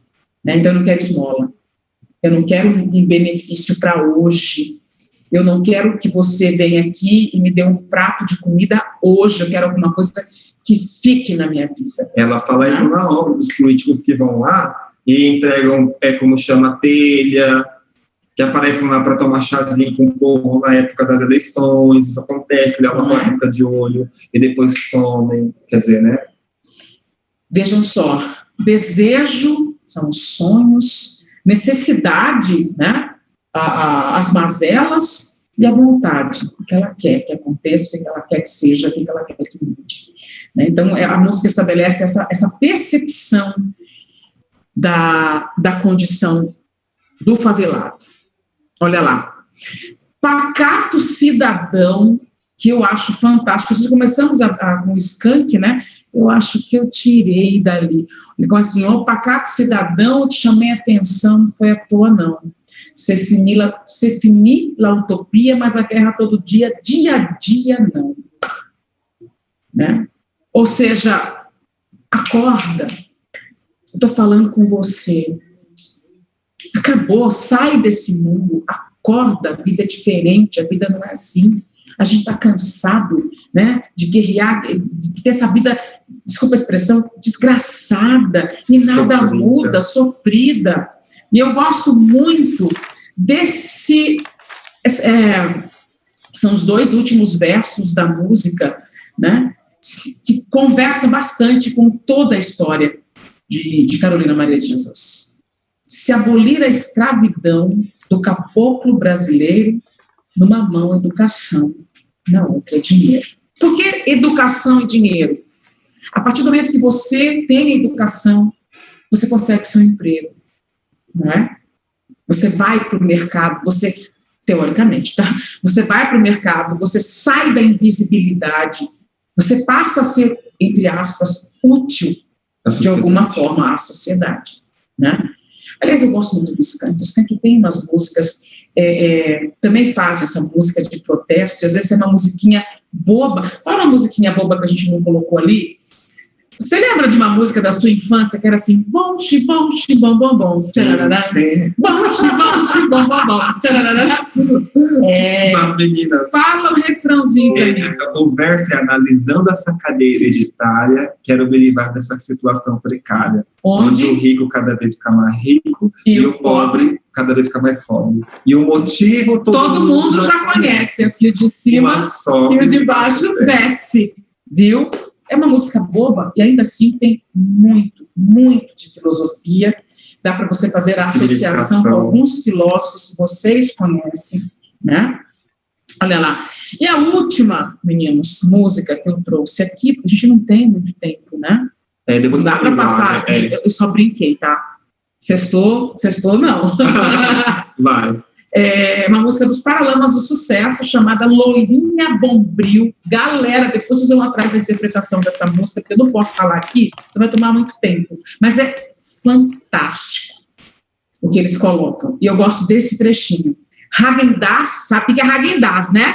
Aquele sorvete maravilhoso, europeu, caríssimo.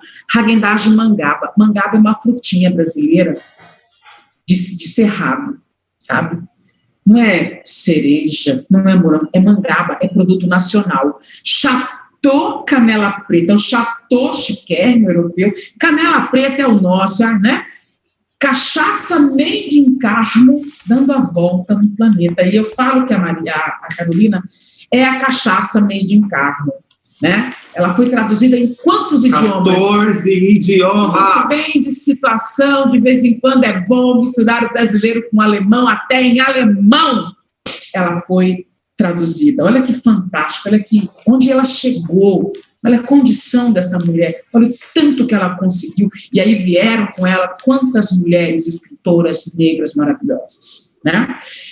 Cachaça made in Carmo, dando a volta no planeta. Caboclo presidente. Olha a palavra caboclo, olha a força. O que é o caboclo? Fala para mim, o que é o caboclo aí? Caboclo presidente trazendo a solução. Livro para comida, prato para educação. Desvende essa metáfora. O que é o livro para comida? Você tem fome de quê? Olha que conversa fantástica nós conseguimos estabelecer aí, né? Eu não entendi nada, calma. Acontece também. E faz parte do processo da literatura. Rapidamente, a gente está plantando uma semente em você, tá? Para você ir além da leitura que você fez. Porque é isso que vai ficar, é isso que vai transformar o seu olhar. Não é necessariamente a obra em si, mas as transformações que essa obra vai fazer em você, vai promover em você, né? Olhem lá. Aí, depois disso, a gente tem a questão da linguagem, tem esse texto da Capa que eu não vou ler agora, né, porque deu uma não tempo, já comentei alguma coisa sobre, e aí, né, é claro que como professor de gramática do meu lado, a gente tem que falar alguma coisinha sobre a linguagem da Carolina. Primeiro porque, gente, vamos supor que, enfim, cai o tema do preconceito linguístico, né, que as pessoas encarnaram esse tema. Vamos supor que, enfim, caia. Dá para trabalhar a Carolina muito bem no texto, na redação, sem necessariamente ter que citar algum trecho. Eu trouxe para vocês aqui 3 trechos de dias diferentes do diário dela. Porque são trechos que falam sobre a linguagem, não são trechos que falam sobre a paixão dela pela leitura, pela escrita, e mais do que isso, são trechos que têm um lirismo, no que diz respeito à questão da poética. Em outros lugares do livro isso vai acontecer. Eu trouxe alguns para facilitar a sua vida, entendeu? A hora que você for ter que trabalhar isso, você já tem separado para você uns trechos desse tipo de linguagem. E eu vou ler só o menorzinho, que é esse pequenininho, olha só. 28 de maio de 1959. Já está no finalzinho dos diários dela, né? A vida é igual a um livro. Só depois de ter lido é que sabemos o que encerra. E nós, quando estamos no fim da vida, é que sabemos como a nossa vida decorreu. A minha até aqui tem sido preta. Preta é a minha pele, preto é o lugar onde eu moro. E aí ela fala, ela trabalha, né? Mesmo quando ela fala sobre o final da vida, final do livro, portanto, né? Já está indo para um lugar, assim, em que a vida dela está caminhando para esse desfecho que dentro do livro não traz muita mudança, muita perspectiva de mudança social dentro do livro, porque a vida dela vai mudar depois da publicação, né? E aí é outro momento da história da vida dela, né? Nesse lugar aí, nesse momento, ela ainda consegue trazer essa reflexão com alguma leveza, trabalhando as metáforas, né? E procurando trazer ali para o texto alguma linguagem poética. Então, vale a pena lembrar disso. A gente tem 3 curiosidades sobre isso. A questão do gênero escolhido pela ser diário, a Glória pode falar sobre isso. O gênero do diário, né? É uma narrativa subjetiva e intimista. Isso nos remete à função emotiva ou expressiva. Lembra? Primeira pessoa, narrador-personagem, né? Escolhas lexicais. Exatamente. Escolhas lexicais têm um peso muito grande, as adjetivações. Mas, como a gente já conversou, sabe aquela coisa de usar a metáfora por 2 razões, e acho que funcionou super, porque a metáfora, ela é marca de subjetividade, sim, e ela entra em 2 momentos em se tratando de funções da linguagem, galera. Você tem a metáfora, que ela entra como marca de subjetividade da função expressiva ou emotiva. Por quê? Porque ela contribui com a questão do vocabulário, né? Já que ela é uma comparação implícita e subjetiva, ela entra ali na composição do vocabulário. Então, quando ela fala, por exemplo, que as crianças eram como chumbo, elas chegam como diamante e se tornam chumbo. Né? É a maneira dela explicar. Ao mesmo tempo, é a metáfora da função poética, né? Que ela é colocada para causar um impacto no outro. A função poética, galera, embeleza a linguagem ou reveste a linguagem de expressividade, reveste a linguagem de emotividade. Por isso que a gente confunde função poética com função emotiva ou subjetiva. Tá? A diferença é que na função expressiva ou emotiva, o seu objetivo é falar de você. Aliás, você não, o eu, né? Quer falar do eu, o que eu acho, o que eu penso, o que eu quero. O meu objetivo é colocar o meu ponto de vista. A partir do momento que meu objetivo é poético, eu quero emocionar você. A função emotiva emociona você com a minha história, com o meu pensar, com o meu perceber. Mas eu não preciso emocionar você para ter a função emotiva. Eu tenho que colocar o meu posicionamento. A emotividade vem a partir do momento que eu manipulo a mensagem. Manipulei a mensagem com o quê? Com os recursos expressivos, com os recursos estilísticos, né? E isso acontece naturalmente, né? E você percebe a subjetividade, como o Neto disse, nas escolhas lexicais, no uso dos adjetivos, na metáfora. E a poeticidade, porque quando a gente fala em emoção, ela não precisa ser positiva. Se eu te desperto raiva, nojo, alegria, tristeza, choro, eu estou mexendo em indignação, eu estou mexendo com o seu emocional. Então, eu estou sendo poética. Existe poeticidade em tudo isso, né? Exato. A marca da oralidade, né? E o que é mais interessante, essa coisa de ela mesclar o formal e o informal no nível de concepção dela, no nível do conhecimento dela, né? A ponto de escrever, por exemplo, como o Neto disse, leito, ou usar o verbo residir e, de repente, errar uma concordância, né? Ou usar um outro termo menos rebuscado. E eu acho que o engraçado é que a gente faz isso. Nós misturamos o formal e o informal no nosso discurso. Na redação. Na redação. Na redação, tá querendo fazer essa crítica aqui. Na redação, na oralidade, né? Você usa palavras rebuscadas, mas de repente você fala uma gente no lugar do nós, um pra, sai sem querer, né? Então é uma marca da oralidade, essa mistura, né? Do formal e do informal. E no caso dela é interessante, gente, o que eu vou dizer aqui é uma coisa que não tem nada de teoria da literatura, eu vou falar de como eu percebo isso, né? Por exemplo, existem autores da literatura que eles se diferenciam em virtude de como escrevem. Entendeu? Alguns retiram toda a pontuação dele. Sim, Saramago. Exatamente. Acho que sai sobre a cegueira, que ele fez isso. Exatamente, Saramago. Para dar aquela sensação de desespero que você não está enxergando. Alguém falou alguma coisa. De Racionais. No caso de Carolina, eu acredito que essa mescla de vocabulário, né, esses erros ortográficos e de sintaxe, enfim, e essa construção frasal um pouco mais simples, coexistindo com um vocabulário um pouco mais selecionado, cria um efeito estético muito único para o texto dela.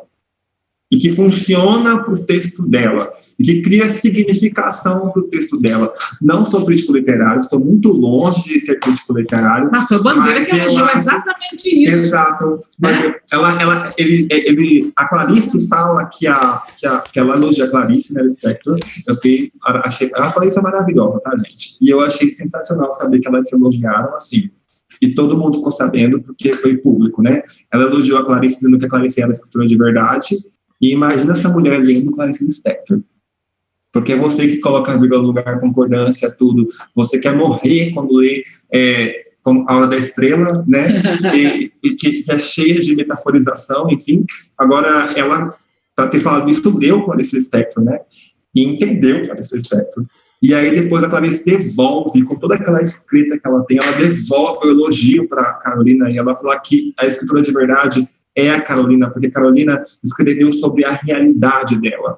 E eu acho que, assim, de uma generosidade esse trecho, né, das duas, e vale a pena prestar atenção nesse sentido aí, de como a linguagem da Carolina, essa coisa do inculto, junto com o culto, né, do formal com o não formal, aparece.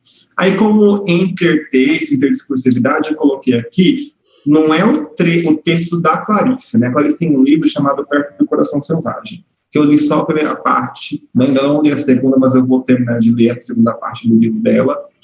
E é um livro, assim, gente, que não é fácil de ler se você é leitor no Audivem, sabe? E é um livro que inaugura a Clarice como escritora, ela era uma jovenzinha. Quando a Clarice foi publicar essa obra, ela teve resistência da publicação. Em parte por conta da linguagem dela, que ela estava encontrando até onde ela conseguia ir com as palavras. Mas a outra parte é porque as pessoas não acreditavam na autoria do texto. E isso acontece com a Carolina. Porque o que acontece? A Carolina, por ser uma pessoa de origem humilde, né, começou a rolar uma briga horrorosa, inclusive. Vou só subir aqui um pouquinho que mostra a briga, né? Um trecho entre os jornalistas, duvidando da autenticidade da obra da Carolina, né? E aí, olha só, vou ler o trechinho. Alguns críticos e jornalistas, como Wilson Martins, porque tem que dar nome aos bois, começaram a duvidar da autenticidade da autoria dos relatos de quartos de despejo, por conta da origem humilde de Carolina.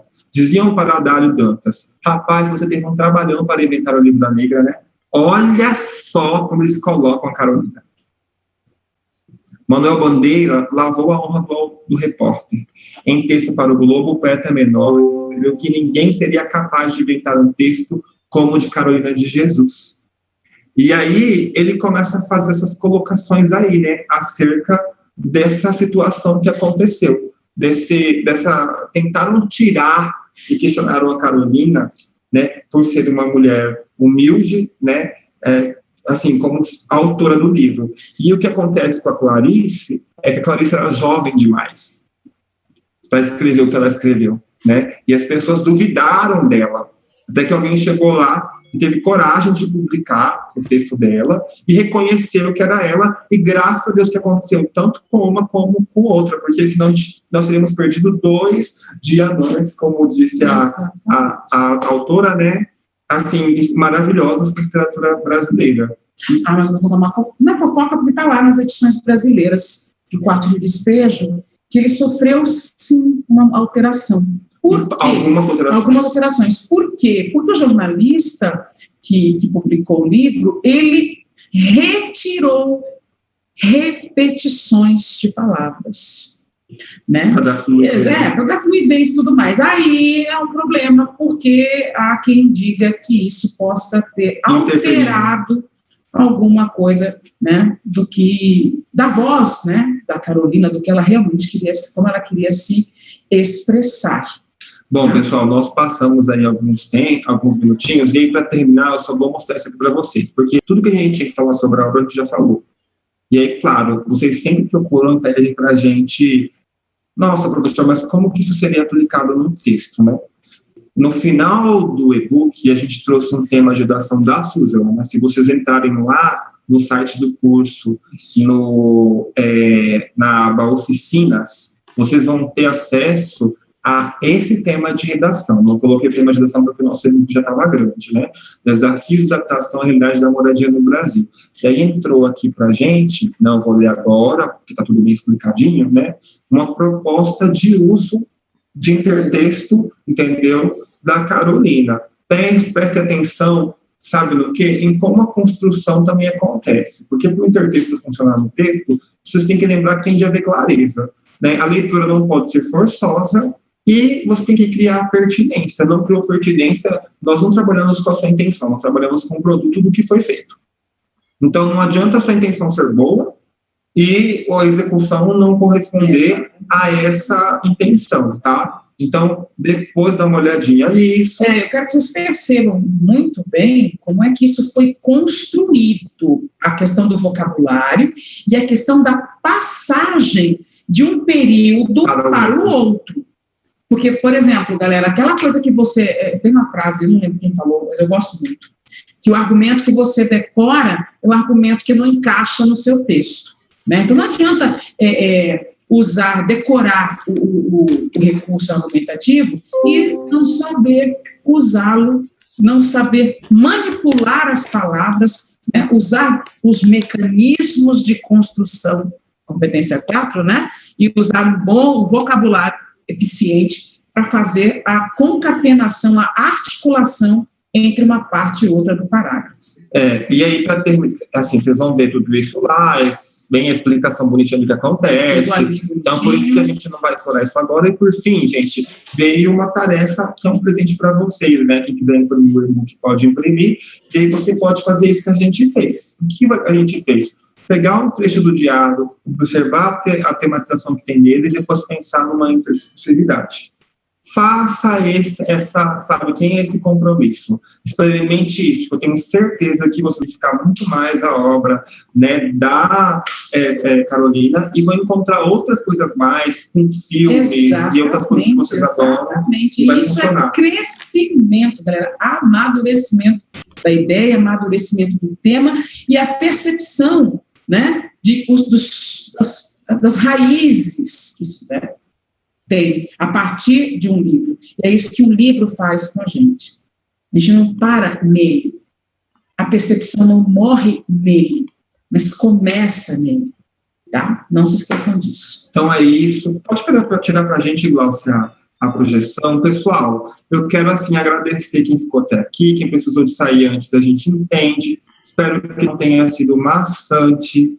Espero que a gente não tenha passado vergonha com a Suzana aí do outro lado, tá? Porque na aula dela eu sempre respondo as coisas. Mas hoje eu aprendi com ela que eu não posso responder, porque ela já podia ter respondido outras coisas aqui, tá?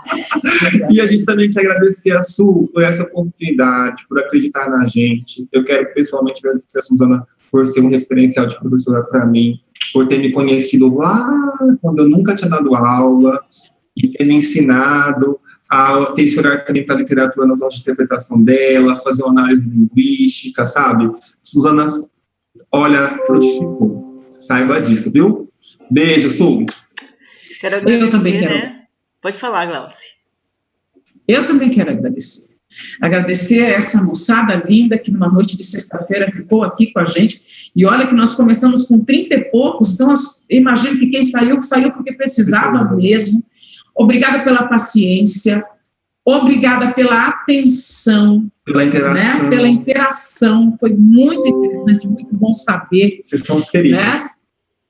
Ah, Obrigada. Muito obrigado. Maria Vocês são Helena, os obrigada, queridos, Ângelo, sabe? Tiago, que maravilha. A gente fica feliz, a gente ficou com medo de fazer alguma coisa maçante, fica se estressante, a gente teve essa preocupação. Ao mesmo tempo que a gente queria que vocês não tivessem uma aula em que a gente ficasse preso à leitura do livro, que a gente pudesse expandir, que a gente pudesse enxergar outras coisas e entender o quanto uma leitura enriquece, e ela não morre em si, tá? Foi muito bom. Eu me diverti horrores, uma pizza, né? Da próxima vez vamos fazer uma pizza, Su. Pode ser? Com certeza. Muito obrigada, Suzana, pela oportunidade de crescimento, porque o que a gente correu atrás, o que a gente estudou, que a gente viu, a gente queria trazer tudo que a gente percebeu do livro.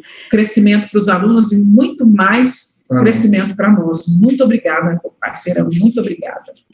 Então, gente, eu que quero agradecer, né? Eu sou a louca dos projetos, adoro inovar e eu fico grata porque na minha equipe eu tenho pessoas que me ajudam nessas loucuras, né? Então, assim, eu adoro a minha equipe porque tudo que eu proponho para eles falam, brilha o olhar e falam, vamos, né? Então, assim, que é gostoso trabalhar. É tão difícil quando a gente trabalha no equipe. Eu só respondo, aí me enfio de cabeça. Sabe, às vezes eu já trabalhei em equipe que dá uma tristeza, tudo que você propõe, a pessoa fala, ai, não vai dar certo. Ai, uma sexta-noite, será que vai ter alguém? Né? Eu falo sempre assim, é uma coisa que eu aprendi, talvez, trabalhando muitos anos na igreja. Não precisa ter muita gente. Aqueles que vêm com um coração tão aberto e com tanta vontade de aprender que por aqueles poucos que vêm a gente vale a pena. É isso que eu quero dizer, né? Esse material que o Neto e a Glaucio prepararam, esse e-book, já está lá no site, tá? Então vocês podem entrar lá na oficina de redação e vocês podem baixar o e-book e passar para outras pessoas também que vocês desejem, tá bom? E no dia 26, então, vai ser a vez da Aline e da Maíra também falarem sobre essa obra.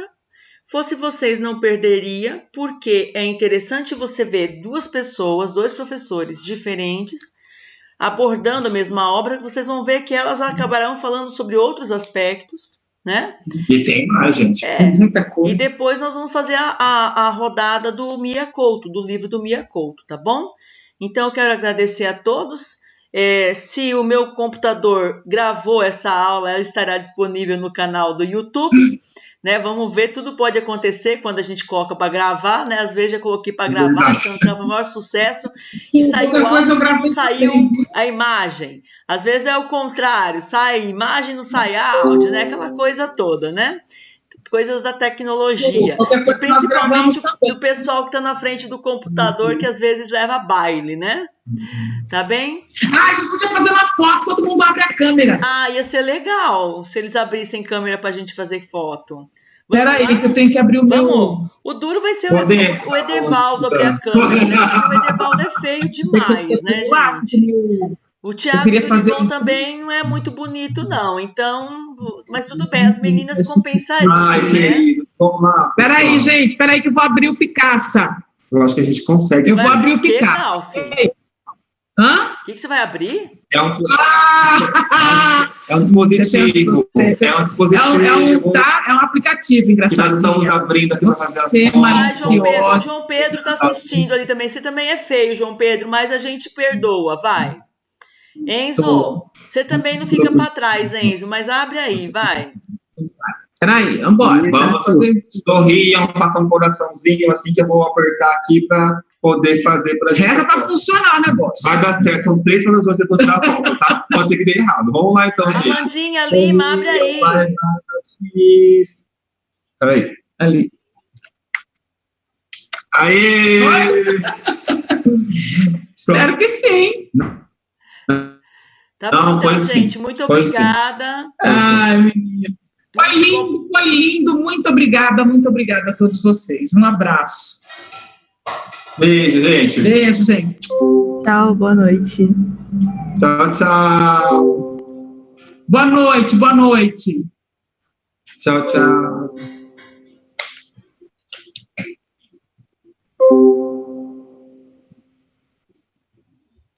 Boa noite. Boa noite, boa noite. Sucesso, viu, meninos? Adorei, tá bom? Vocês são sensacionais, gente como adorou sempre. também. Fiz Agora eu um vou monte de correndo na anotação aqui, já vou elaborar um monte de questão. Que legal! que ela Perguntação falou? para tema. Ah, viu? Para tema. Boa. Obrigado, Suzana. Beijo, saudade. Tchau, E melhor. Obrigada. Tudo bem? Beijo, tchau, tchau.